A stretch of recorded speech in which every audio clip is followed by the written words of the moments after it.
Hi guys, आप लोग कैसे हैं। मैं मोहम्मद मिकाइल अंसारी और आप लोगों का मेरे इस यूट्यूब चैनल स्टडी मित्र मिकाइल में वेलकम है। दोस्तों, आज हम नए और इम्पोर्टेंट टॉपिक के साथ आपके सामने हैं।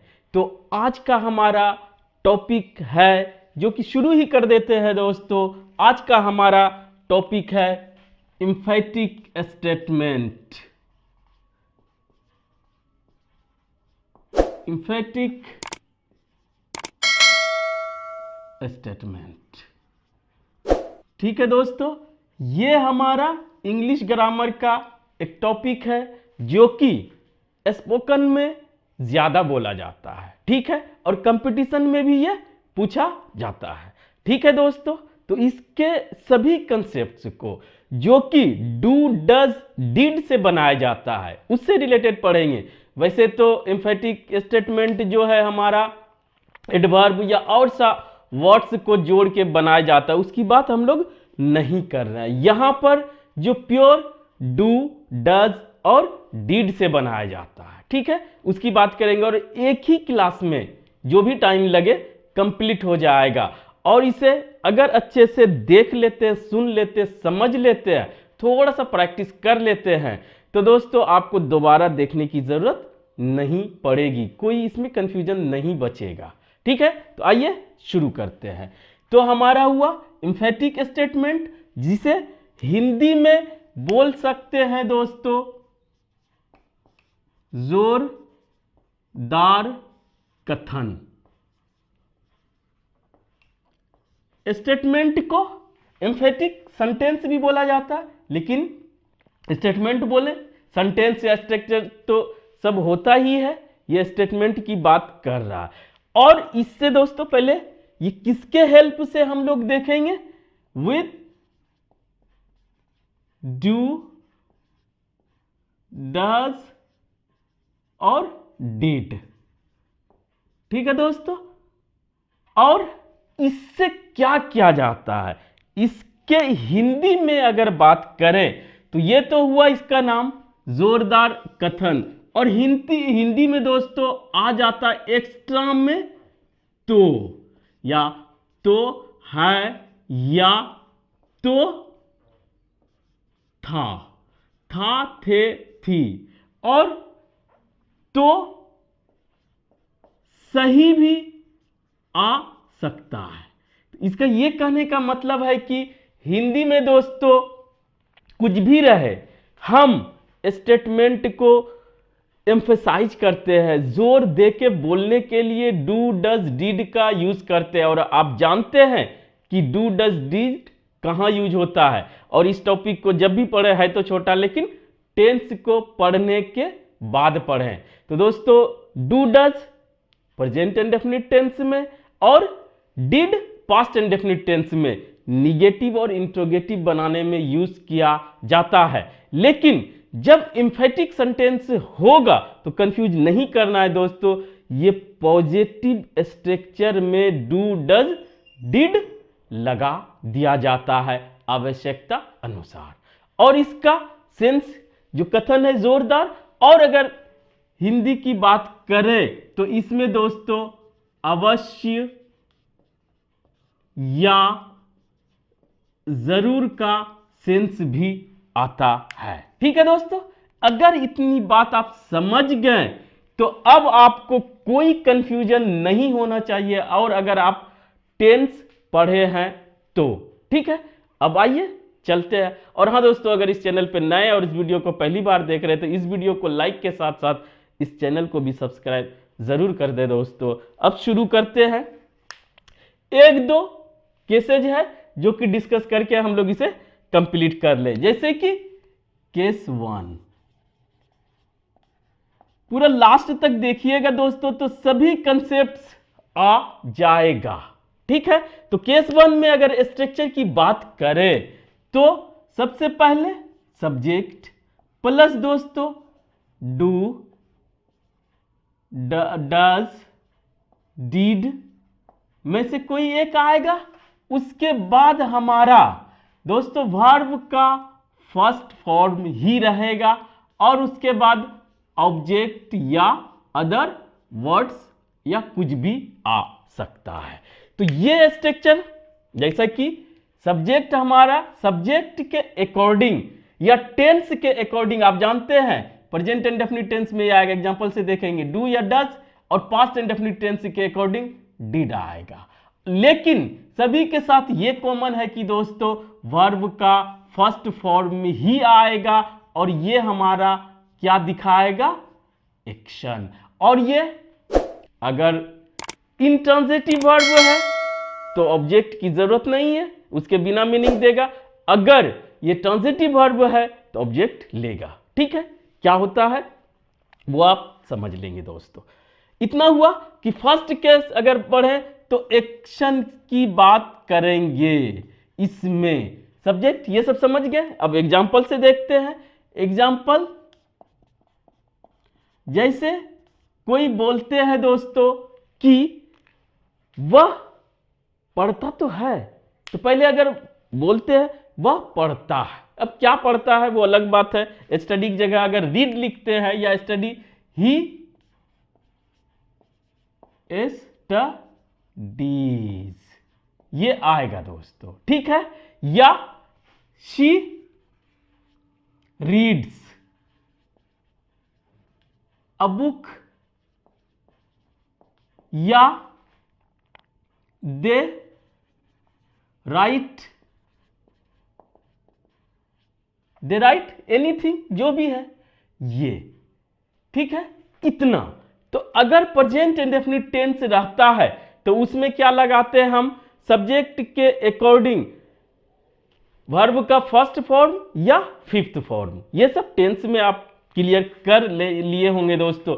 और इसी पॉजिटिव सेंटेंस को हमको एम्फेसाइज करने के लिए, जोरदार बनाने के लिए डू डज का यूज कर लिया जाता है, या पास्ट में डिड का। तो अगर इसकी बात करें दोस्तों, अगर एम्फेसाइज इसको करें, वह पढ़ता है, बस इतना है।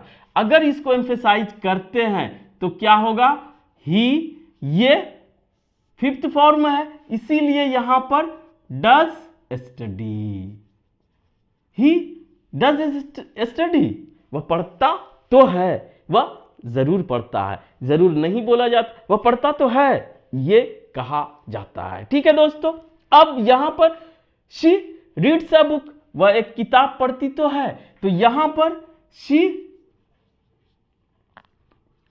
Does read a book.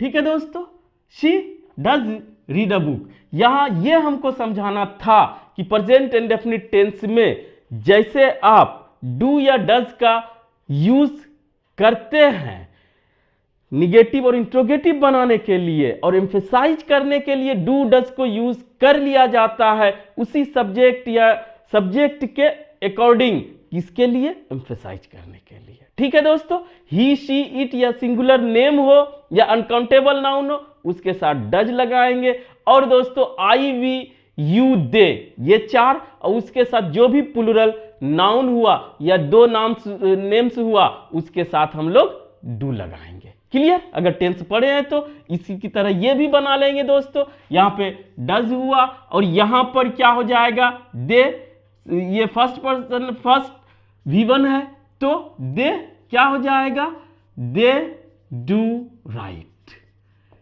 सभी कंडीशन में, प्रेजेंट इंडेफिनिट टेंस के कंडीशन में वर्ब का फर्स्ट फॉर्म ही आया। चेंज क्या हुआ दोस्तों, बस डज या डू। ठीक है, अगर इतना सा, और इसका मीनिंग क्या हुआ, या हिंदी में हम लोग कैसे बोलते हैं, वह पढ़ता तो है, वह लिखता तो है, वह जाता तो है, मैं पढ़ता तो हूं, कुछ भी तो लगा दिया जाता है। क्लियर? अगर प्रेजेंट इंडेफिनिट टेंस का क्लियर हो गया तब पास्ट का भी देख लेते हैं। वह पढ़ता तो था या वह पढ़ती तो थी, शी या ही लेते हैं, ही रेड छोड़िए, ये एक ही तरह रहता है, ही रोट अ लेटर, वह एक पत्र लिखता तो था। या दोस्तों वे लोग या तुम लोग, यू स्कूल जाते तो थे, यू वेंट टू स्कूल, ये क्या हुआ, सिंपल हुआ अभी कि तुम स्कूल जाते थे या वह स्कूल गया, उसने पत्र लिखा। और इसका अगर सेंस लेना है, एम्फेसाइज करना है, तो इसके लिए वह स्कूल जाता तो था, वह पढ़ता तो था, वह खेलता तो था जब तो आ जाएगा तो उसके लिए क्या होगा, जो भी हमारा ये V2 भी रहेगा तो भी कुछ नहीं करना है दोस्तों। यहां पर ही डिड राइट अ लेटर, वह एक लेटर लिखता तो था। ठीक है, यू वेंट टू स्कूल, तुम लोग स्कूल जाते तो थे, अगर बनाना है तो you did go to school. ठीक है दोस्तों, इस तरह से ये एक्स्ट्रा में डिड आया और इसके बाद वर्ब का फर्स्ट फॉर्म आया, और पास्ट इंडेफिनिट टेंस में कुछ भी रहे, ठीक है, यानी V2 रहे, सभी सब्जेक्ट के साथ कोई भी सब्जेक्ट रहे और हमारा, लेकिन जब हम एम्फेसाइज करते हैं या निगेटिव बनाते हैं या इंट्रोगेटिव बनाते हैं, सभी के साथ डिड का यूज होता है, और जो हमारा एक्शन वर्ब है वो वर्ब का फर्स्ट फॉर्म बन जाता है। ठीक है, कंसेप्ट क्लियर। अब आइए सेकंड केस में। सेकंड केस में दोस्तों हम क्या करेंगे, सेम चीज रहता है लेकिन उसको हम अलग कर दिए हैं। क्यों कि यहां पर दोस्तों एक्शन तो दिखाएं, अब क्या हो सकता है, पोजीशन की बात करता है या रिलेशन की बात करता है, तो वहां पर हम लोग क्या यूज करते हैं, हैज, हैव, हैड, उसी के जगह पर हम लोग यूज कर लेंगे हैव। पहले तो ये 2 हो गया, केस 2, ये सेम रहेगा और यहां पर हमारा आ जाएगा हैव प्लस जो भी है ऑब्जेक्ट। ये एक ही केस में सीखा जा सकता है, लेकिन दोस्तों हम जानते हैं पोजीशन, ये क्या दिखाता है, पोजीशन, पोजीशन अधिकार, मालिकाना हक, और इसके साथ ये रिलेशन भी दिखाता है। और ये सभी को हम लोग मानते हैं क्या, या तो प्रेजेंट इंडेफिनिट टेंस में अगर अभी है तो, या पास्ट इंडेफिनिट टेंस में जब मेरे पास कुछ था, मेरा किसी से कोई रिलेशन था। ठीक है, ये हैज हैव का हम लोग जो यूज पढ़े उसमें क्लियर कर लिए, लेकिन इसको प्रेजेंट इंडेफिनिट टेंस में ही रखा जाता है या पास्ट इंडेफिनिट टेंस में। यहां पर दोस्तों इसमें यूज करते हैं हम लोग क्या, I have a car, she has a house.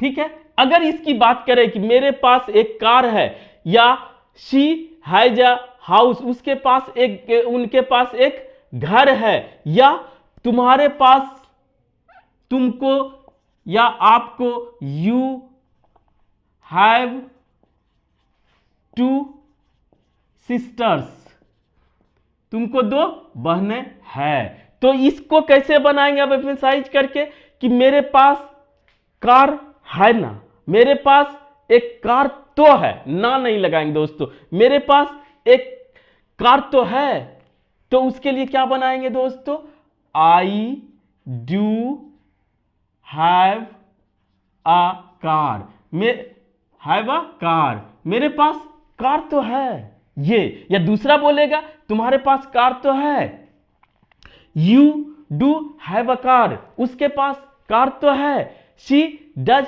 Have a car, यानी कि आप एम्फसाइज कर रहे, कोई कर रहे नहीं है, हाँ है, कंफ्यूजन है, नहीं उसके पास कार तो है, ये बोला जाता है, तो है। ठीक है, बस प्रेजेंट में तो डू आ जाएगा दोस्तों जब शी, ही, शी या जो भी रहे जिसके साथ हमारा डज आता है वहां पे डज लगा देंगे, she does have a house, उसके पास एक घर तो है। तो यहां पर भी दोस्तों अगर रिलेशन बताना है, यू के साथ हम लोग क्या यूज करते हैं, यू डू हैव 2 सिस्टर्स, तुमको 2 बहनें तो है, या कुछ और 2 भाई तो है, ये बोलते हैं, तो इसको एम्फेसाइज करने के लिए चाहे डू रहे चाहे डज रहे दोस्तों, ग्रामर के रूल के अकॉर्डिंग आपको यहां पर हैव ही आता है और इसको हम लोग वर्ब का फर्स्ट फॉर्म ही कहते हैं, हैव का। और ये पोजीशन और रिलेशन, हेल्थ सब दिखाता है, जो भी यूज होता है वो। ठीक है दोस्तों, इस तरह से ये एक पास्ट का ले लेंगे। उसके पास कार तो था, ही हैड अ कार। यहां पर कुछ नहीं है, हैड सभी सब्जेक्ट के साथ हैड ही होगा, तो इसको दोस्तों आसानी से बना लेंगे, he did have a car. Confusion clear कि यहां पर हम डिड तो लगा दिए पास्ट में होने के वजह से, लेकिन दोस्तों ये हमारा वर्ब का फर्स्ट फॉर्म ही रहा। अगर केस 2 इसे माने तो भी ठीक है, नहीं तो केस 1 में ही चाहे वर्ब का फर्स्ट फॉर्म हो चाहे हैव हो, या दो दोस्तों अलग करके आप एक बार नोट्स बना ले, सीख ले, तो आपको कभी जरूरत नहीं पड़ेगी। अब एक और छोटा सा है दोस्तों, वो इंपेरेटिव सेंटेंस से रिलेटेड, उसको भी देख ही लेते हैं, बस ये कंप्लीट हो जाएगा। बाकी इसमें प्रैक्टिस करने की भी ज्यादा जरूरत नहीं है। अगर आपका टेंस क्लियर हो और आप समझ गए हो कि दोस्तों हम लोग प्रेजेंट इंडेफिनिट टेंस और पास्ट इंडेफिनिट टेंस में डू डज डिड का प्रयोग कैसे करते हैं निगेटिव और इंट्रोगेटिव सेंटेंस में, और उसी को हम लोग पॉजिटिव सेंटेंस में या स्ट्रक्चर में जब यूज कर लेते हैं तो वो एम्फेसाइज बन जाता है और उसमें कोई कंसेप्ट की एक्स्ट्रा की जरूरत नहीं पड़ती है। तो तीसरा केस दोस्तों, तीनों केस हम डील कर दे रहे हैं। केस 3, केस 3 में यह है कि ये वर्ब का V1 प्लस ऑब्जेक्ट या अदर वर्ड्स, इसको क्या कहते हैं आपको याद आ रहा है दोस्तों? अगर टाइप्स ऑफ सेंटेंसेस पढ़े होंगे या इंपेरेटिव सेंटेंस, तो दोस्तों इसे इंपेरेटिव सेंटेंस कहा जाता है कि किसी सामने वाले को, यानी कि यू, हमारा यू ही सब्जेक्ट रहता है, उसको काम करने के लिए हम इंस्ट्रक्शन देते हैं। जब उसको ऑर्डर देते हैं या रिक्वेस्ट करते हैं या दोस्तों कोई इंस्ट्रक्शन देते हैं, सजेशन देते हैं सामने वाले को, तो यू को स्ट्रक्चर में शामिल नहीं किया जाता है। आप चाहे तो यू बोलें या उसका नाम लें, वो अलग बात है, लेकिन स्ट्रक्चर में नहीं आता है। अगर आपको इंपेरेटिव सेंटेंस क्लियर है तो दोस्तों आसान है, तो वहां पर बोलते हैं वहां जाइए, ये खाइए, यहां बैठो, वहां सो, मार्केट जाओ, दरवाजा खोलो, गेट बंद करो, जो भी बोलते हैं वो इंपेरेटिव सेंटेंस में आता है। यहां पे लिखते हैं दोस्तों इंपेरेटिव सेंटेंस। और इससे करते क्या है दोस्तों हम लोग? इससे किसी को नहीं, सामने वाले को ऑर्डर देते हैं या दोस्तों रिक्वेस्ट करते हैं। रिक्वेस्ट में आप प्लीज या काइंडली जोड़ देते हैं, ये टाइप्स ऑफ सेंटेंसेज में आप पढ़े होंगे दोस्तों। या किसी को सजेशन देते हैं या दोस्तों इंस्ट्रक्शन देते हैं, तो ये सब के लिए सामने वाले को, यू के लिए, यू हमारा छिपा हुआ रहता है। आप यू बोले ना बोले या किसी का नाम ले, वो अगर सेंटेंस में जरूरत भी पड़ा तो वो उस स्ट्रक्चर का पार्ट नहीं होता या कोई चेंजेस नहीं आता है। ठीक है दोस्तों, तो इसमें क्या किया जाता है, इसके पहले डू लगा दिया जाता है, मस्ट नहीं लगाते हैं। ठीक है, जैसे अगर इंपेरेटिव सेंटेंस बोलते हैं गो देयर, गो देयर वहां जाओ, या कम हेयर यहां आओ, या दोस्तों ओपन द विंडो, गेट खोल दो, दरवाजा, विंडो। तो इस तरह से जो भी बोलते हैं, प्लीज लगा के भी बोलते हैं, please bring a glass of water, मुझे एक गिलास पानी दो प्लीज। तो ये सब बोलते हैं। और जितना भी लिस्ट है, आप अगर इसको याद आ रहा है आपको इंपेरेटिव सेंटेंस क्या होता है, टेक मेडिसिन इन टाइम, ये भी अगर एक लिख देते हैं, प्लीज नहीं, यहां पर किसी को अगर कर रहे हैं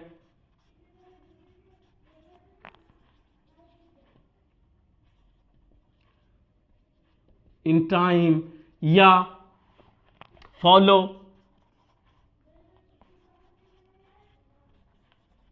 traffic rules.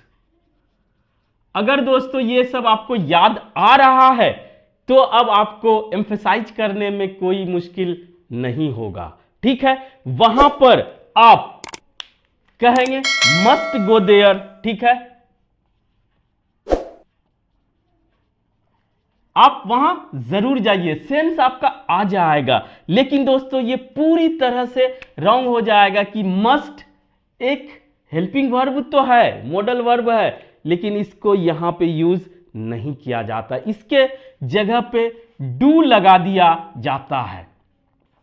Do go there, आप वहां जरूर जाइए, या आप वहां अवश्य जाइए, या दोस्तों आप वहां जाइए तो, आप वहां जाइए तो, ये भी बोला जाता है, ठीक है। जो भी बोले इसको एम्फेसाइज करने के लिए यही हमारा स्ट्रक्चर सही है। अब दोस्तों किसी को बोलते आप वहां जरूर जाइए तो यू आप ऐसे दे देंगे कोमा लगा के, या दोस्तों इसको लास्ट में दे देंगे कोमा लगा के, आप वहां जाइए, तो ये सही है। लेकिन ये इस स्ट्रक्चर को डिस्टर्ब नहीं करेगा, वर्ब का फर्स्ट फॉर्म और हमारा डू के साथ। निगेटिव डोंट लगेगा, निगेटिव इंट्रोगेटिव में एम्फेसाइज खुद वो एम्फेसाइज हो जाता है, उसको करने की जरूरत नहीं पड़ती है। अब इसको भी बना लें दोस्तों,